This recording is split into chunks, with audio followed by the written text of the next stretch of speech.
Okay. So this is what your question paper for UT 1.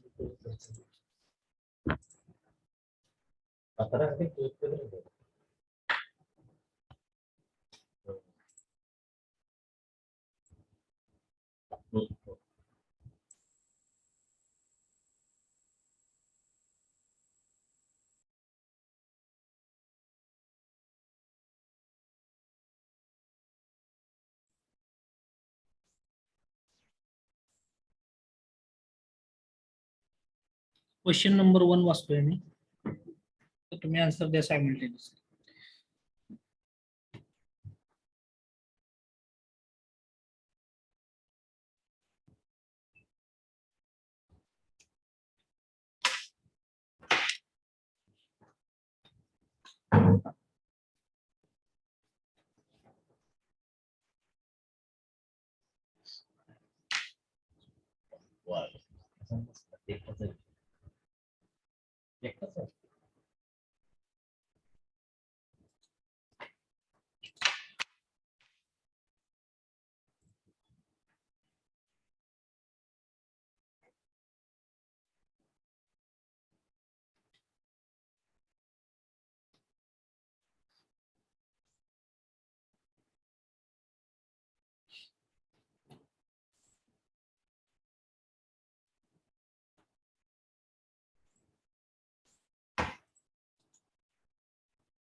आवाज येतोय का सगळ्यांना?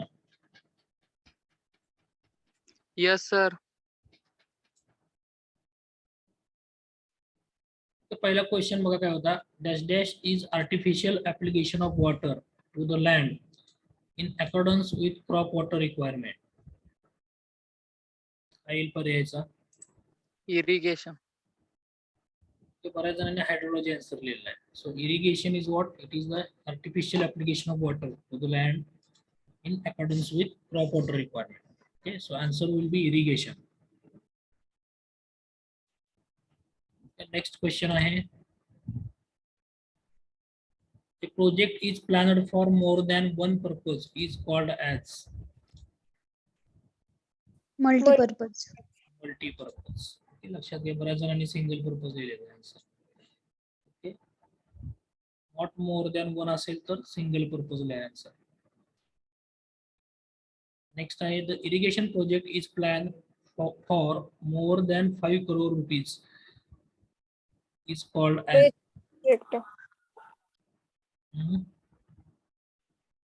काय आन्सर दिलेचं? Major project. मीडियमचं काय असते range?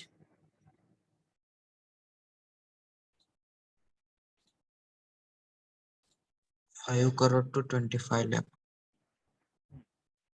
25 lakh to 5 crore, that will be medium project, and less than 25 lakh जर असेल cost, that will be minor. Okay, काही क्वेश्चन येऊ शकतो यात तिन्ही पैकी. नेक्स्ट आहे the diameter of receiver for tipping bucket rain gauge is dash dash. हे असते डायमीटर. रिसिव्हर जो असतो टॉपला, तो डायमीटर किती असतो? डायग्राम बघितले का नाही? कधी काढले असेल तुम्ही, असाइनमेंट मध्ये दिला होता क्वेश्चन. ते असतो diameter 30 centimetre. 30 centimeter. Okay, so 30 centimeter will be the diameter of that receiver. Top ला जो असतो जिथे तुम्ही रेन गेज रेन कलेक्ट करता. Okay, that is the diameter of receiver, 30 centimeter is the correct answer. Next question आहे, if the water requirement of crop is dash dash comma less number of hectares of land it will irrigate. More. Okay, water requirement जर जास्त असेल तर less number of hectare of land it will be irrigate. Okay, बऱ्याच जणांचं चुकलं आहे question. Okay, question नीट वाचायला शिका आधी, बरेच जण चुकले त्या क्वेश्चनला. नेक्स्ट क्वेश्चन आहे the run of is rainfall plus losses, rainfall minus losses, rainfall divided by losses. Rainfall minus losses. So answer will, second option will be correct.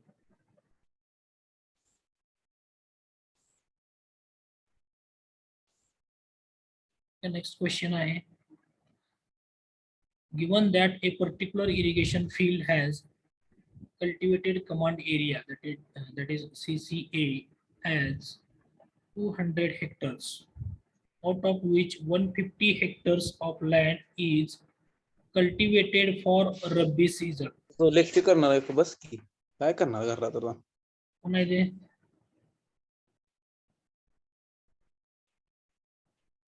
Okay, for Rabi season and 100 hectares of land is cultivated for Kharif season. What is the intensity of irrigation for each season? Second आहे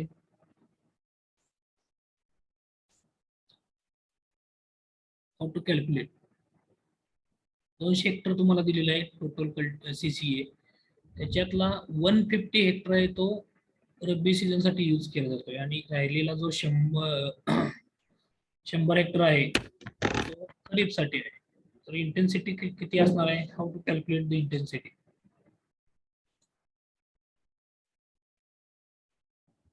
दोनशेच्या 200 hectare जमीन आहे त्यातली 150 रब्बी साठी वापरते म्हणजे किती येणार आहे त्याची इंटेन्सिटी? How to calculate? कोण सांगते?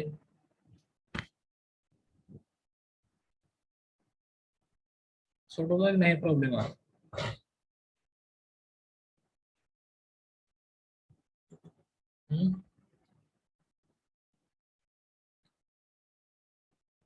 किती आन्सर?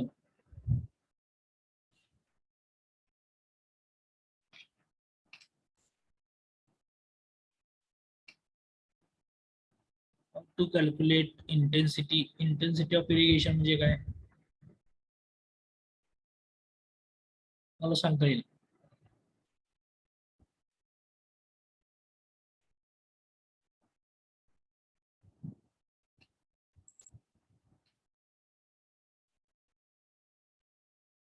येतंय का नाही कोणाला?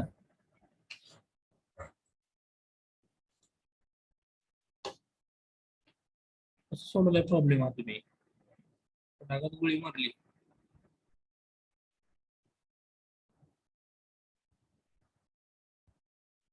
आवाज येतोय का माझा गायकवाड? हो सर येतोय. सांगा ना उत्तर कोणतरी. 75% to 50%. कसं कॅल्क्युलेट केलंय तुम्ही?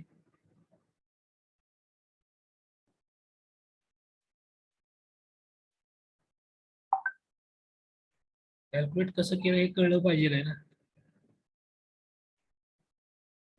कसं काढलं आन्सर 75%?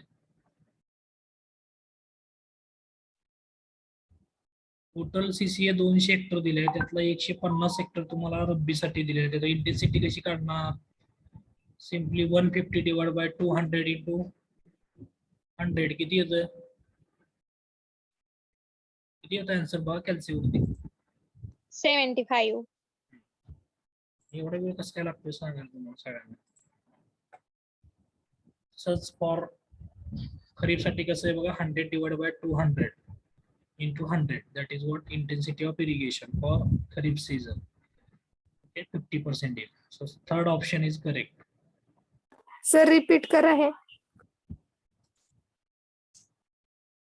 टोटल तुम्हाला एरिया किती दिलेला आहे कल्टिवेटेड कमांड एरिया प्रॉब्लेम मध्ये? 200 दिलेला. 200 हेक्टर. त्याच्यामध्ये त्या प्रॉब्लेम मध्ये तुम्हाला काय मेन्शन केलेलं आहे त्यातला 150 हेक्टर जी जमीन आहे 200 मधली ती आपण रब्बी सीझन साठी वापरतोय. म्हणजे टोटलच्या 150 वापरतोय म्हणजे त्याचं इरिगेशनची इंटेन्सिटी कशी झाली कशी काढणार तुम्ही? 200 पैकी 150 हेक्टर्स मी जमीन वापरतोय, उपयोगात आणतोय, लागवडीखाली आणतोय, तर त्याची इंटेन्सिटी किती असणार आहे? 75. कशी काढली ती 150 by 200 into जेवढी 100. तुम्ही लागवडीसाठी आणणार आहे divide by total area. Okay 200 तुम्हाला दिले total CCA. So 150 divided by 200 into 100, that is what your intensity of irrigation for rabi season. Kharif season साठी काय 100 एकर तुम्ही वापरू शकता 200 मधली फक्त. ओके खरीप सीझन मध्ये पाऊस कमी असेल काय असेल ते reason. So only 100 hectares you can use in kharif season. So 100 divided by 200 into 100, that is what 50%. So this is what how to calculate the intensity of irrigation. Clear झालं का सगळ्यांना डाऊट आहे अजून?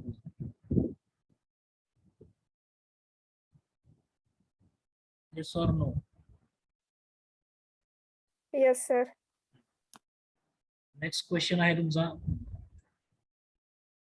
HFL. What is HFL? Long form कायचा? High High flood flood. Okay how to calculate काय formula याचा? FRL plus flood lift.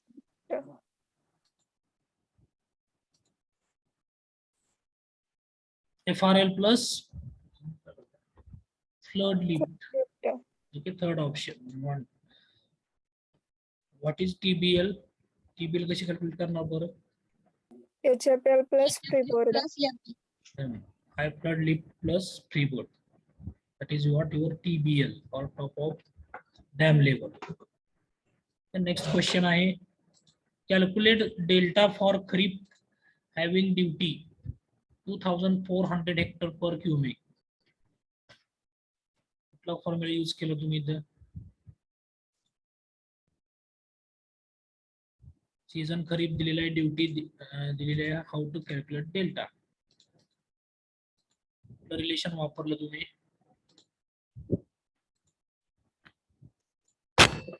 Delta equal to 8.64 B upon D. किती घेतलं याच्यामध्ये?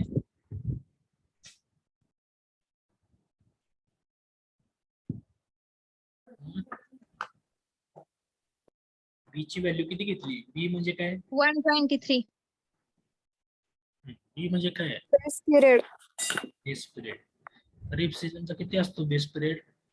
123. लक्षात असलं पाहिजे तुम्हाला. तो जो टेबल दिलाय तो पाठ करा सगळेजण. ओके बेस पिरियड कुठल्या सीझनला किती असतो, ओके कुठल्या पिकाला किती असतो. आन्सर किती आला त्याचा? 44.28. माझ्यामध्ये 44.28. नेक्स्ट क्वेश्चन आहे तुमचा डिस्चार्ज इज कॅल्क्युलेटेड ॲज. काय फॉर्म्युला डिस्चार्जचा? Area duty. Area upon duty. Okay first option.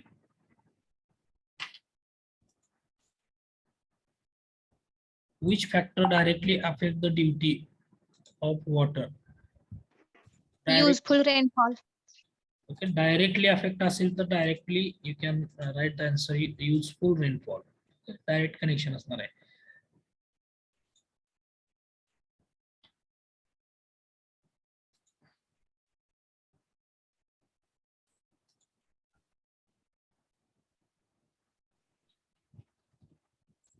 Next आहे the deposition of silt in reservoir is known as Sedimentation.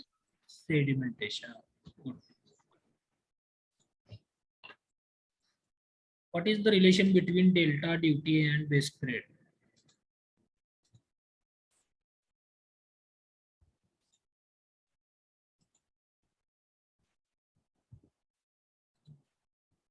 काय आन्सर आहे याचं?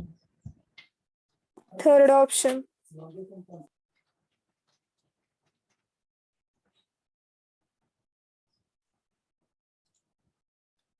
Okay, option 3. Okay, D is equal to 8.64 B divided by delta.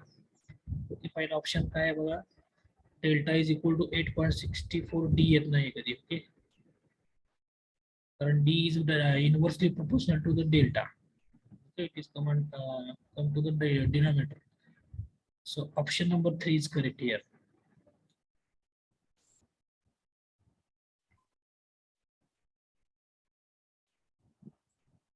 Next आहे dash dash is provided to avoid overtopping of dam. Freeboard. काय आहे यामधलं answer?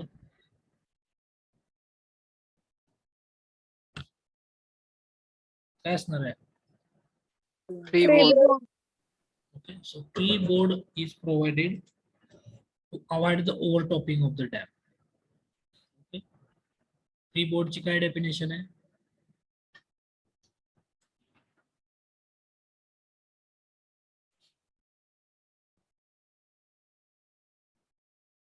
सांगता येईल freeboard ची definition.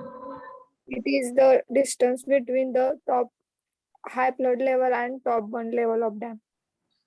It is a vertical distance. Remember, high flood and TDL or TBL त्याच्यामधले vertical distance असतं. काय असतं?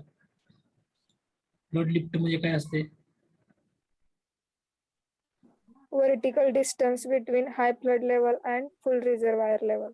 Okay. FRL and HFL. It is the distance, vertical distance between these two levels. Next, for a region in Maharashtra state, calculate MFD. MFD means, what is the MFD? Maximum flood discharge. Maximum flood discharge from a site catchment area 900 square kilometer. एक side दिले त्याचा एक catchment area दिले तुम्हाला 900 square kilometre आणि MFD calculate करायला सांगितलंय आणि रिजन दिलेला आहे महाराष्ट्र स्टेट. कुठला फॉर्म्युला यूज करणार?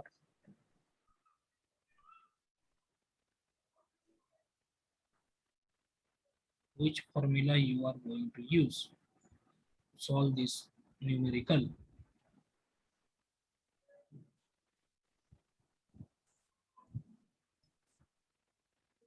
Area is given to you.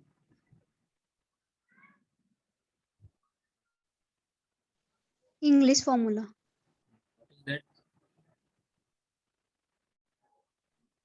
काय आहे तो फॉर्म्युला? सोडवला नाही प्रॉब्लेम. Yes, sir. काय formula? 125 A upon under root A plus 10.24. याला आन्सर येतो So 3728.84 येतं त्यामुळे नॉन Second option. 669.185. मला एक बघा सगळ्यांचं क्यूमेक. ओके, सो फॉर्म्युले सगळ्यांचे पाठ पाहिजे. इंग्लिश फॉर्म्युला असेल, डेक्कनचा फॉर्म्युला असेल. ओके, हे दोन तर फॉर्म्युले पाठ. Hello sir. हा. सर तिथं मोस्टली कॉन्स्टंट 125 आहे ना आणि तिथे दिलेलं आहे नोट्स मध्ये की 123 घेऊ शकतो 120 वर 123. मग सर आम्ही 125 ने घेतलं तर आन्सर वेगळं येतं आणि 123 ने घेतलं तर मग आता महाराष्ट्र second रिजन मध्ये किती घेणार त्यांनी पर्टिक्युलर रिजन सांगितलंय तुम्हाला. और महाराष्ट्र रिजन किती आपण सांगितलं होतं? 123. 25. 123 सांगितलं होतं ना काहीतरी.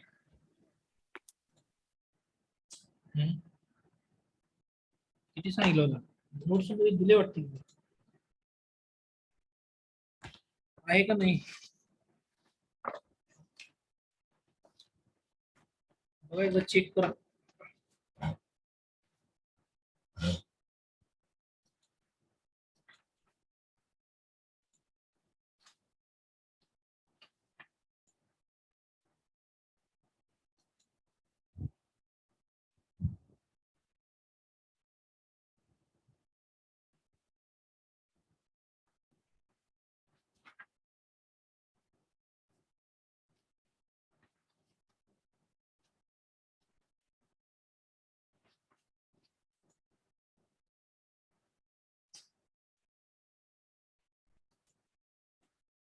हे 123 ने येते ना sir? Sir no. Ah, sir. Yes, sir. 123. Maharashtra region दिला असेल तर you can take value 123. Okay, otherwise region mention केलं नसेल तर 125 you can mention take for calculation.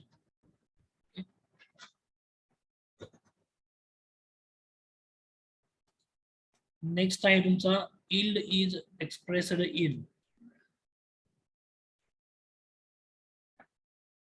काय unit आहे याचं? Both A and B. both A and B. बऱ्याच जणांनी A लिहिले असेल.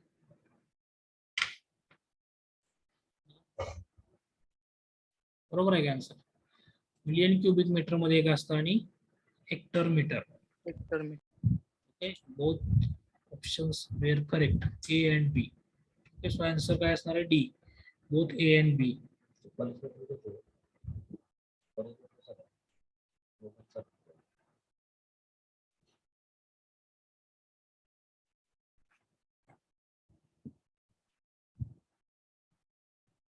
तर बऱ्याच जणांचा ऑप्शन चुकलेला आहे. So both answers will be correct, A and B.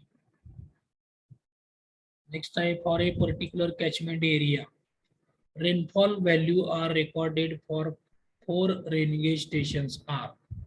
4 rain gauge station दिलेले आहेत तुम्हाला. त्याचे व्हॅल्यू जी काही रेकॉर्ड केलेली आहे त्या स्टेशन ने. ओके, ते दिलेले आहेत रेनफॉलच्या 105, 122, 149 आणि 154. Okay, 105, 122, 149 and 154.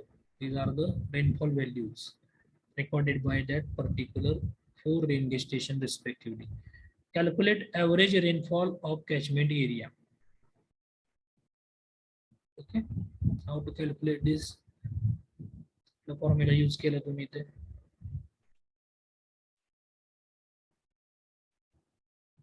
अरिथमेटिक ॲव्हरेज मेथडचा फॉर्म्युला. काय केलं? Simply summation of P divided by N. okay, so you have to take the addition of all these rainfall values, okay, and divided by number of rain gauge station, that is 4. किती answer आलं तुमचं? 132.5. Okay, second option आले का सगळ्यांचे? yes or no? Yes, sir. Okay, so summation of P, P ची value सगळ्या दिली तुम्हाला पर्टिक्युलर रेन गेज स्टेशनच्या P1, P2, P3 आणि P4. त्याची बेरीज केली 105 अधिक 122 अधिक 149 अधिक 154 भागिले total rain gauge station, that is 4. Okay, so 132.5, 132.5. Next आहे dash dash is lowest RL of water surface in a reservoir. कुठली असते आता बघा, lowest RL. DSL. Okay, so dead storage level will be the lowest area in the water surface in the reservoir. Okay, highest कुठली असणार आहे? TBL. TBL. Okay, maximum water कुठल्या level पर्यंत store करणार तुम्ही? HFL. HFL. So this is what your levels, that is in a reservoir. Okay, these are the control levels actually. Okay. So water store below FRL, which kind of storage will be there? Gross storage. So water stored between DSL and FRL. Live storage. Live storage. Very good. Okay, live storage. Water stored below DSL. Dead storage. Okay, dead storage. So these are the storage levels. Okay. Next type dash dash is the fall of moisture from atmosphere to the earth's surface. Precipitation. Okay, precipitation. त्याला दुसरं नाव आहे Rainfall. rainfall. It is a moisture from atmosphere that is fall onto the earth's surface. So fourth option is correct here. Okay. Evaporation म्हणजे काय? माहिती पाहिजे sir. Hydrological सायकलचे हे मेन पॅरामीटर्स आहेत. What is evaporation?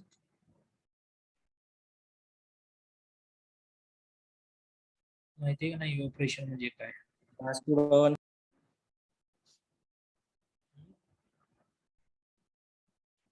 बाष्पीभवन. बाष्पीभवन. डेफिनेशन काय आहे त्याची? Release of water vapor. towards the atmosphere. Which energy is converted to into what kind of form? Solar energy. Solar energy.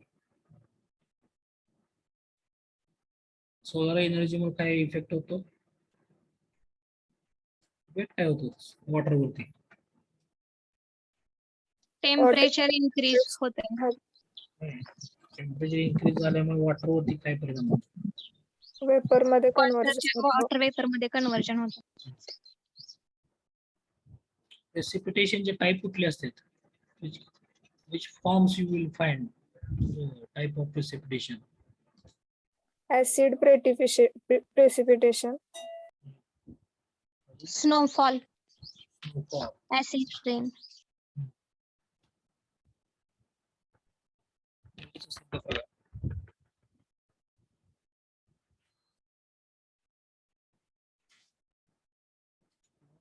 Dews.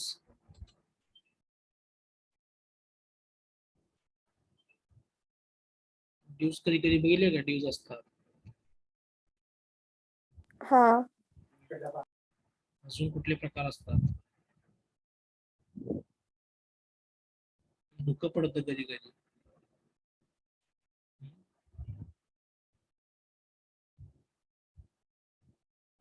ड्रेझलिंग असते कधी कधी, ड्रेझलिंग रेनफॉल पडते. हेल्स असतात, गारांचा पाऊस पडतो. These are the types of precipitation. Last आहे rain gauge station records are maintained by which department? IMD. IMD means what? Indian Meteorological Department. Biological department. बऱ्याच जणांनी WRD लिहिले असं, एकाने PWD लिहिले. सो रेन गेज स्टेशन जे काय record असतं ते कोण मेंटेन करतं? तर इंडियन मेट्रोलॉजिकल डिपार्टमेंट. लक्षात ठेवायचं. This is what your answer. Sir हा बोला. ते थर्ड ऑप्शनचा लॉंग फॉर्म सांगा. कुठलं? National highway authority of India, NHAI. Okay. WRD म्हणजे water resource department, PWD public work department. These are the long form. हे पाठ पाहिजे तुम्हाला आता. थर्ड इयर डिप्लोमा आहात तुम्ही. तुम्हाला हायवेला झालं नाही का हे NHAI? NH होतं फक्त. This is the very important department. की जे काय हायवे तुमचे रस्ते तयार करते हे डिपार्टमेंट याच्या अंडर असतं सगळं. National highway authority of India. कोण आहे सध्या मंत्री माहित आहे का? केंद्रीय मंत्री कोण आहे? नितीन गडकरी. नितीन गडकरी आहे. याच्या अंडर हे डिपार्टमेंट चालतात. Is the person who will handle this department. Okay. nowadays.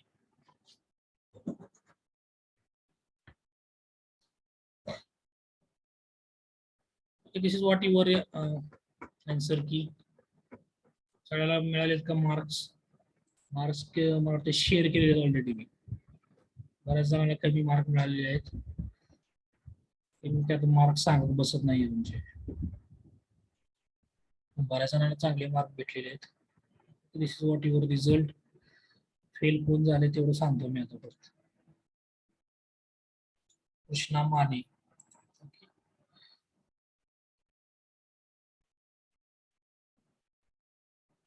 One student फक्त फेल आहे. कृष्णा माने. द्यायची म्हणून दिली वाटतं टेस्ट त्याने. लेक्चरला असता माने आहेत का आता? नंबर 39.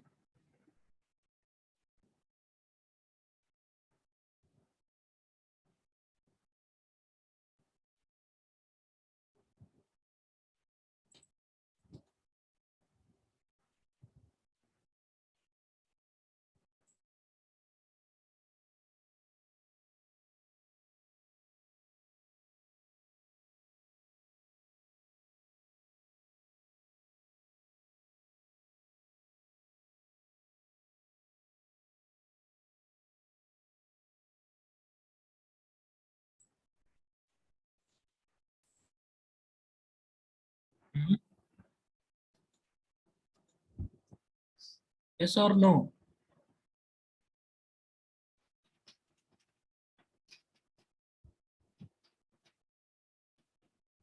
काहीतरी उत्तर द्या. No, sir. No. No, sir. Last lecture मध्ये आर्थन डॅम बघितलं नाही का आपण? डेफिनेशन बघितली होती फक्त. हा फक्त डेफिनेशन बघितली. डायग्राम मी दाखवली होती की तुम्हाला मी. Central core, casing, stone pitching, का नाही काय सांगितलं? Diagram झाली. हम्म? हा, मग तेच विचारतो. आर्थन डॅमचं काय शिकवलंय की नाही असं विचारलं फक्त. सर रिपीट करा आणखी एकदा. रिपीट करा सर. रिपीट करा सर. ओके ओके, आपलं जे काही प्रॅक्टिकल नंबर 8 आहे, तुम्हाला दिलं का मी आठवं प्रॅक्टिकल? सर नो आठवं प्रॅक्टिकल सांगितलं का तुम्हाला लिहायला मी?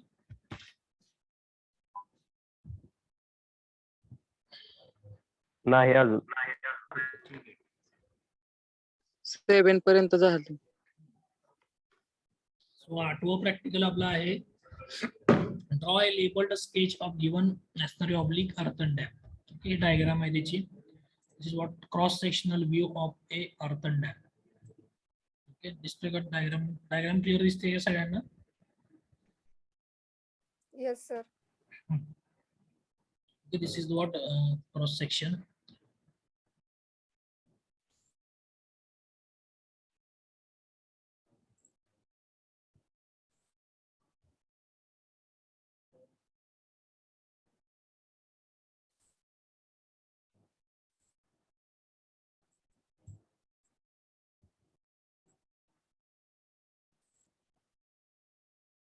Okay, हा मधला पोर्शन दिसतोय तुम्हाला. This is what your central core. त्याला दुसरं नाव आहे hearting. Okay, this is the main part और you can say important part of the earthen dam. Okay, साइडला दिसतात ते केसिंग आहेत. This is what casing, this and this part. Okay, this is what casing. This is what the casing. Casing कशाला केलेलं आहे बघा इथं? हर्टिंगला.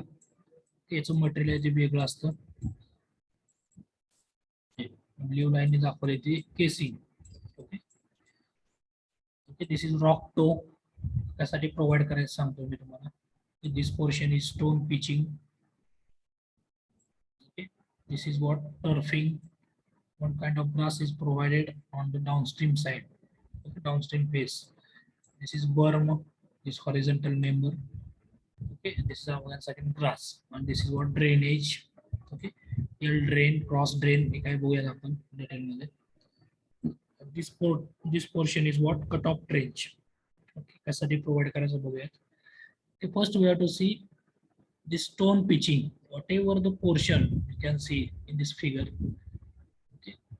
Dark shade मध्ये तुम्हाला दिसेल. Okay, this is stone pitching. Okay, it is mainly provided at upstream face of the dam. Okay, upstream face म्हणजे काय? ज्या ठिकाणी तुम्ही पाणी स्टोअर करता रिझर्वायर मध्ये. That is what your upstream side. Okay, आता हे स्टोन पिचिंग कशासाठी प्रोव्हाइड केलेलं आहे इथं? ओके, काय असेल कारण? Prevent erosion of surface.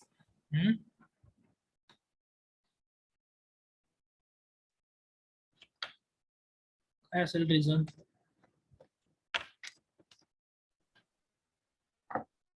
Last lecture मध्ये थोडंफार मी सांगितलं होतं तुम्हाला स्टोन पिचिंग कशासाठी करतो.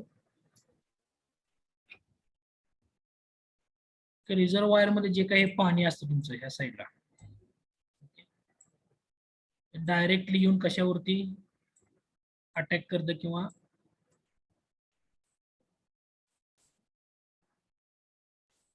डायरेक्टली कॉन्टॅक्ट कशाशी येतो ह्या वॉटरचा? तर ह्या अपस्ट्रीम फेसची येतो. ओके,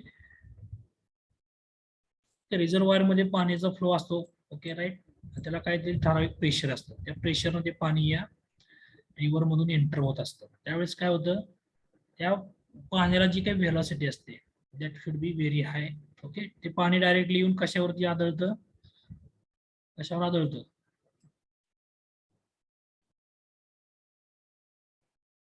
कुठली साइड आहे? Upstream side. Upstream face. एका डॅमची जी काही अपस्ट्रीम फेस आहे याच्यावरती हे पाणी येऊन आदळत असतं सारखं. ओके, आदळून काय होतं? पाणी जर एखाद्या आणि हे मटेरियल जे असतं तुमचं सॉईलचं असतं ओके अर्थन डॅम मध्ये ते सारखं जर पाणी येऊन जर त्या भिंतीवरती आढळत असेल तर त्याच्यामुळे काय होतं त्याचा इफेक्ट काय होतो what will be the effect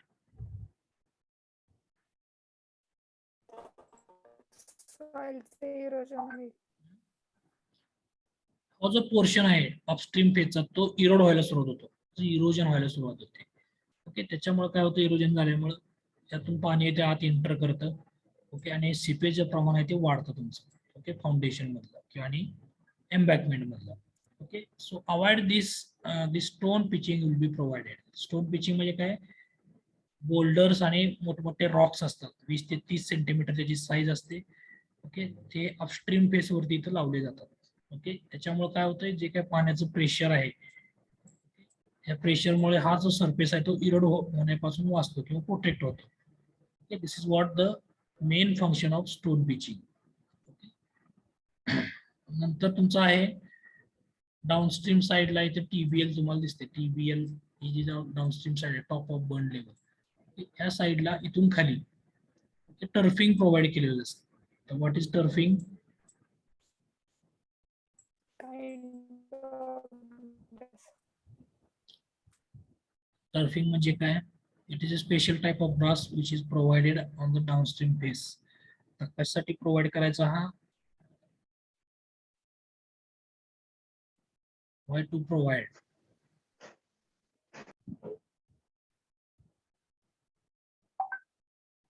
erosion पासून प्रोटेक्शन होण्यासाठी. इरोजन कशामुळे होतं इरोजन जे काय रेनफॉल पडणार आहे तुमचं पावसाचं पाणी डायरेक्टली या सरफेसवरती पडणार आहे ओके त्याचा डायरेक्ट कॉन्टॅक्ट आला त्या वॉटरचा ओके आता इथून पाणी पावसाचं आलं ओके ह्याच्यावरती पडलं ओके हे पडल्यानंतर याच्या हाय वेलॉसिटीने खाली जाणार आहे ओके वेलॉसिटी आपण काय करतो इथं ब्रेक करण्यासाठी काय करतोय बम्स प्रोव्हाइड करतोय okay to break the velocity of water flow we can provide this berms याचा यूज रोडवे साठी सुद्धा केला जातो या बम्सचा ओके सो टर्फिंग त्यासाठी प्रोव्हाइड करतोय जे काही पाणी डायरेक्ट कॉन्टॅक्ट येणार आहे त्या सरफेसचा रेनफॉलच्या वॉटर बरोबर तो अवॉइड करण्यासाठी आपण काय करतोय टर्फिंग प्रोव्हाइड करतोय म्हणजे ग्रास स्पेशल टाईपचे गवत असतं ते आपण डाऊनस्ट्रीम साईडला इथे लावतो त्यामुळं डायरेक्ट कॉन्टॅक्ट येत नाही त्या रेन वॉटरचा ओके डाऊनस्ट्रीम फेस बरोबर सो इरोजन त्याच्यामुळं आपलं होत नाही जास्त ओके डाऊनस्ट्रीम फेसचं आणि वेलॉसिटी रिड्यूस करण्यासाठी हा बर्म प्रोव्हाइड केलेला असतो वरती horizontal member okay to reduce the velocity of water of that rainfall okay आणि त्याचा दुसरा वापर काय तर रोडवेसाठी पण केला जातो ह्या बर्मचा वापर देन रॉकटो आता रॉकटो का प्रोव्हाइड केलेला आहे इथे काय पर्पज असेल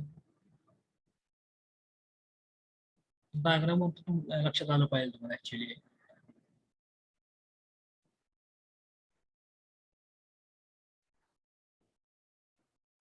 the purpose of this rocktop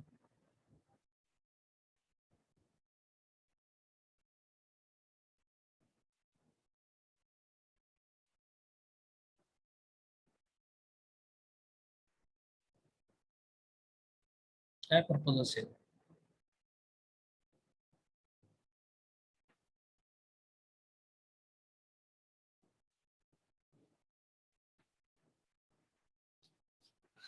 म्हणून सांगता येईल fast to avoid seepage of water. एक मेन रिझन आहे सिपेज ऑफ वॉटर जे काही वॉटर सीप होऊन येणार आहे बॉडी मधून डायरेक्टली कुठं कलेक्ट केलं जातं डाऊनस्ट्रीम साईडला येतं ओके आता ही जी लाईन दिसते डॉटेड तुम्हाला दिस लाईन ही डॉटेड लाईन जी दिसते काय कुठली लाईन आहे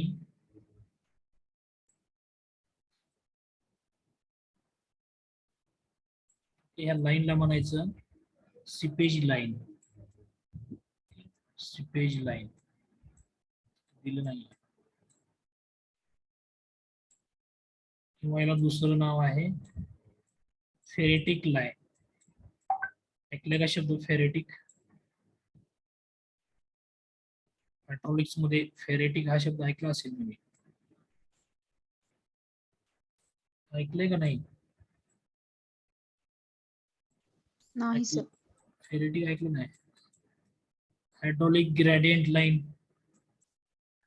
हा काय असते ती?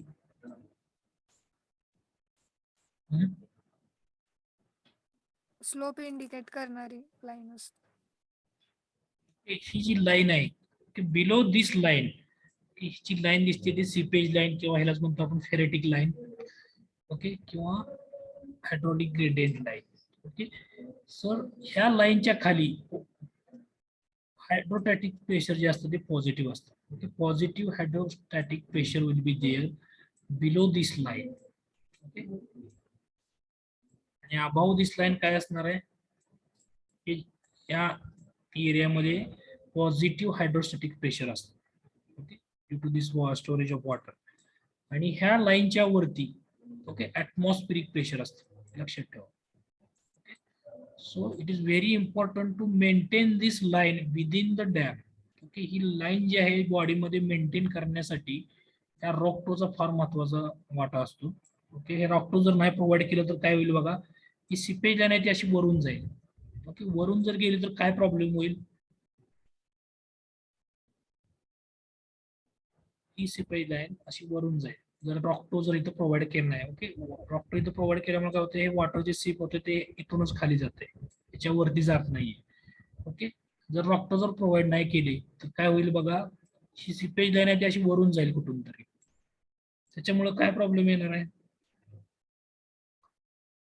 सिपेज लाईन जर अशी क्रॉस झाली अपस्ट्रीम कडून डाऊनस्ट्रीम फेस करेल, त्याच्यामुळे काय होणार आहे, हा जो वरचा पोर्शन आहे तो काय होणार आहे, डॅमेज. स्लाइड होणार आहे किंवा काय होणार आहे, स्लोविंग होणार आहे थोडक्यात. ओके, स्लाइड डाऊन होणार आहे. So to maintain this seepage line within the dam, okay, फार महत्वाचं आहे. To maintain this seepage line within the dam we must provide this rock toe at the toe end. This is toe end. Okay, this is hill end. लक्षात ठेवा, डॅमचे दोन end असतात. Upstream फेसचा जो काही end असतो तो हिल आणि हा असतो तो toe. Okay, toe end. So this is what importance of this rock toe. नंतर हे जे तुमचं पोर्शन दिसतं मिडलला, ओके, ज्याला म्हणतो आपण कट ऑफ ट्रेंच, कशासाठी प्रोव्हाइड करतो आपण, ओके, सिमेंट कॉन्क्रीटचं असतंय मटेरियलचं, जे काही फिल केलेलं असतं, एक वॉल असते. ओके, मेन एम काय असतं बघा, हे कुठं प्रोव्हाइड केलंय तर बरोबर हे जे काही हर्टिंग आहे सेंट्रल कोर याच्या बरोबर खाली प्रोव्हाइड केलेलं आहे. ओके, का केलेलं आहे तर जे काय पाणी तुमचं इथून पर्क्युलेट होणार आहे, ओके, सिपेज होऊन येणारं वॉटर असतं ते डायरेक्ट फाउंडेशन मध्ये एंट्री करू नये. ओके, त्या कोरच्या खाली फाउंडेशन मध्ये डायरेक्टली एंटर होऊ नये म्हणून हा कट ऑफ ट्रेंच आहे तो प्रोव्हाइड केला असतो. ओके, डायरेक्टली वॉटर आहे जे काय करतं, वॉल इथं प्रोव्हाइड केल्यामुळे हे वॉटर इथून खालून पास होतं. ओके, त्याच्यामुळे तुमचा फाउंडेशनचा पार्ट आहे तो सेफ राहतो. ओके, स्टॅबिलिटी असते ती डॅमची इन्क्रीज होते. Okay, this due to this cut off trench. Okay, this is what the function of this cut off trench, rock toe, stone pitching, turfing. Okay, त्याच्यामध्ये कोणाला डाऊट असेल तर विचारा. नंतर हे तुमचे ड्रेन्स आहेत, ते ड्रेन कशासाठी प्रोव्हाइड करतो तर जे काही वॉटर सीप होतं डॅमच्या बॉडीतून that should be safely collected by this L drain. पहिल्यांदा हे एल ड्रेन मध्ये कलेक्ट केलं जातं, तिथून क्रॉस ड्रेनला पाठवलं जातं आणि क्रॉस ड्रेन कडून मेन ड्रेनला पाठवलं जातं आणि मेन ड्रेन हे खाली डाऊनस्ट्रीम साईडला अटॅच केलेलं असतं. That is what your river. Okay, river नाला काय असेल ते सोडलं जातं हे पाणी. So this is what function of L drain, cross drain आणि हे जे काय ड्रेन आहेत. This is what earthen डॅमचं function आहे. त्याच्यामध्ये कोणाला काही डाऊट असेल तर विचारा. पार्ट मध्ये स्टोन पिचिंग कशासाठी यूज करायचं, बर्म कशासाठी प्रोव्हाइड करायचे, रॉक टो कशासाठी प्रोव्हाइड करायचे, हर्टिंग ह्याच्यामध्ये कुठलं असते तर क्ले सॉइल असते, क्ले सॉइलचा वापर केलेला असतो. ओके, या पोर्शन साठी. आणि हा जो बाहेरचा केसिंगचा पोर्शन आहे तिथं मुरुम वगैरे वापरला जातो. ओके, लोकल अवेलेबल सॉइल मुरुम जे काय ते इथं सेकंड लेअर मध्ये टाकली जाते. This is how this earthen dam will be constructed. Parapet wall असते ते ओव्हरटॉपिंग अवॉइड करण्यासाठी. सो दिस इज व्हॉट, आणि सेफ्टीसाठी असते, वरती रोड पण असतो त्यासाठी पॅरापेट वॉल आहे ती प्रोव्हाइड केलेली असते. रोडवे म्हणून पण यूज केलेला याचा टॉपचा. So this is what your earthen dam. याच्यावरती तुम्हाला हे प्रॅक्टिकल लिहायचं आहे. ओके, त्याच्यामध्ये तुम्हाला डिटेल्स मध्ये माहिती आहे व्हॉट इज हर्टिंग कशापासून बनलेली असते, क्ले, सॉइल, सीट. ओके, जे काय तुम्हाला मी आता सांगितलं. ड्रेनेज आणि एक राहिल्याच्या मध्ये याच्यामध्ये हा फिल्टर बसवलेला असतो. ओके, कशामध्ये बसवला आहे, हर्टिंग आणि केसिंगच्या मध्ये एक ही लाईन तुम्हाला दिसते trapezoidal. That is what your filter असतो. ओके, ड्रेनेज फिल्टर म्हणतो आपण त्याला. त्याचं मेन फंक्शन काय आहे बघा, it is the blanket of pervious material constructed at the foundation to the downstream side of a earthen dam to permit the discharge of seepage and minimize the possibility of piping failure. Okay, piping म्हणजे काय, आता मी सांगितल्याप्रमाणे जी काही seepage line आहे तुमची within the dam ठेवणं और maintain करणं गरजेचं असतं. त्यासाठी रॉक टू ड्रेनेज आपण प्रोव्हाइड करतो. हे जर नाही प्रोव्हाइड केलं तर काय होतं बघा, सीपेजची लाईन आहे ती वरून इकडून पास कट करते. कशाला कट करते, डाऊनस्ट्रीम साईडचे फेस आहे त्याला कट करते. ते जर कट केलं तर काय होतंय तुमचं, ते इथून अशी कट करते ती, अशी कट होईल. Rather than going in this direction अशी अपस्ट्रीम फेस आहे ती डाऊनस्ट्रीम साईडला कट करते. त्याच्यामुळे काय होतं, हा पोर्शन आहे तुमचं स्लो होण्याची किंवा स्लाइड होण्याचे चान्सेस जास्त असतात. Okay, avoid this we can provide this rock toe drainage. Okay, so this is what control measures of seepage. Okay.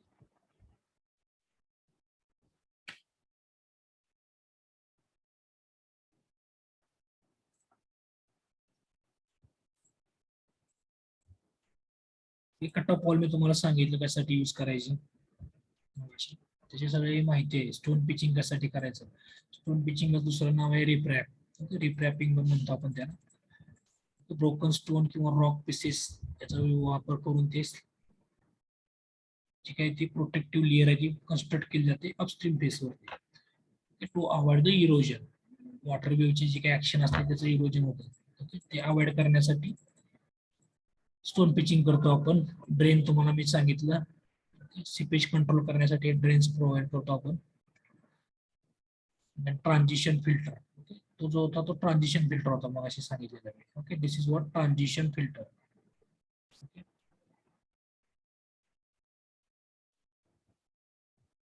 कुठं प्रोव्हाइड केलेला आहे, सेंटर कोर आणि जे काय तुमचं केसिंग याच्यामध्ये प्रोव्हाइड केलेला असतो. ओके,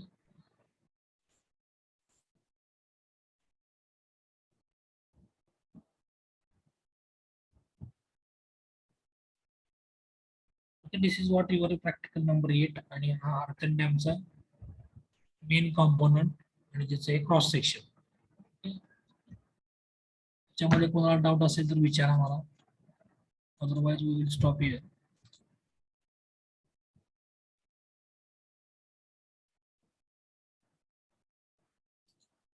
मेथड ऑफ कन्स्ट्रक्शन काय ते आपण बघूया नेक्स्ट लेक्चरला.